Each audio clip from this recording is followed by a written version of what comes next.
नमस्कार, सुस्वागतम, वेलकम, अभिनंदन। मैं हूं आपके साथ आपकी अपनी होस्ट एंड दोस्त डॉक्टर वायरा की। आपका स्वागत अभिनंदन करती हूं आपके, मेरे और माता रानी के इस खूबसूरत से प्यारे से फेसबुक पेज पे। ओए होए सुबह की राम राम। कैसे हैं आप? आपका दिन शुभ और मंगलमय हो। परमपिता परमात्मा से ये कामना है जीवन में आपके कभी किसी चीज़ की कोई कमी ना रहे। चलिए, आज की टॉपिक जो मैं बात करने वाली हूँ, तुलसी के कुछ अचूक उपाय। तुलसी के बारे में आप और हम कौन नहीं जानता। सब जानते हैं कि तुलसी हमारे जीवन का एक अभिन्न अंग है। तुलसी के बिना कलयुग में जीवन असंभव है। यहाँ तक कि हमारी मृत्यु जब होती है तो तुलसी के 2 पत्ते हमारे शरीर में रखे जाते हैं, हमारे मुख में रखे जाते हैं, और तब हम ये दुनिया छोड़कर वैकुंठ की तरफ या हरि की दुनिया में या यमराज की दुनिया की तरफ जाते हैं। यानी कि तुलसी का और आपका हमारा बहुत ज़बरदस्त संबंध है। हमारे घर के आंगन में ओए होए अगर तुलसी ना महके तो पूजा अधूरी रह जाती है। लेकिन क्या आप जानते हैं तुलसी में ऐसी क्या चीज़ें रखकर पूजा करनी चाहिए जिससे आपका भविष्य और आपका जीवन बहुत खूबसूरत हो जाए? आज के अपने इस कार्यक्रम में मैं आपको यही बताने जा रही हूँ। धन्यवाद। ईश्वर करे आपको इतना पैसा मिले, इतना धन मिले कि आप धन रख रख कर भूल जाएँ कि आपने धन रखा कहाँ पर है। लक्ष्मी की असीम कृपा हो, माता रानी की असीम कृपा हो, तुलसी जी की असीम कृपा हो उन लोगों पर जो मेरे इस वीडियो को आज देख रहे हैं और अपने पेज पे शेयर कर रहे हैं।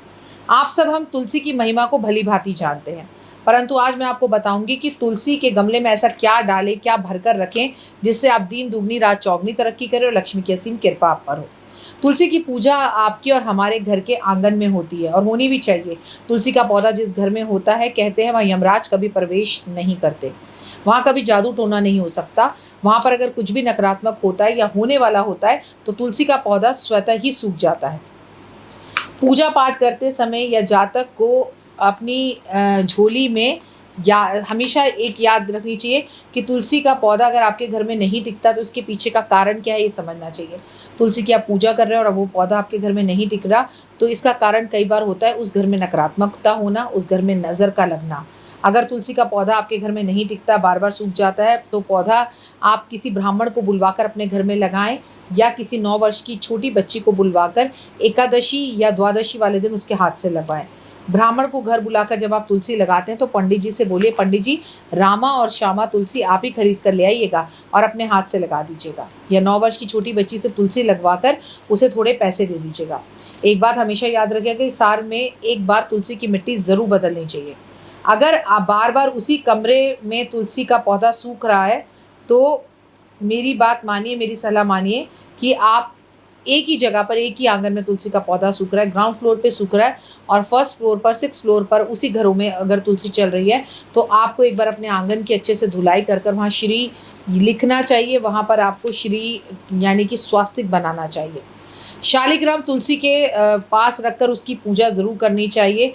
चांदी का छोटा सा टुकड़ा, जो लोग शालिग्राम तुलसी जी के पास रखकर उसकी पूजा करते हैं, यकीन मानिए उनके घर से कलेश हमेशा के लिए ख़त्म हो जाता है। और चांदी का एक छोटा सा टुकड़ा या चांदी का एक सिक्का रखकर जो तुलसी की पूजा करते हैं, उसे तुलसी के गमले में दबा देते हैं, उनकी दुनिया में चांदी चांदी हो जाती है, नेम फेम और यश फैलता है और पैसा बहुत मिलता है।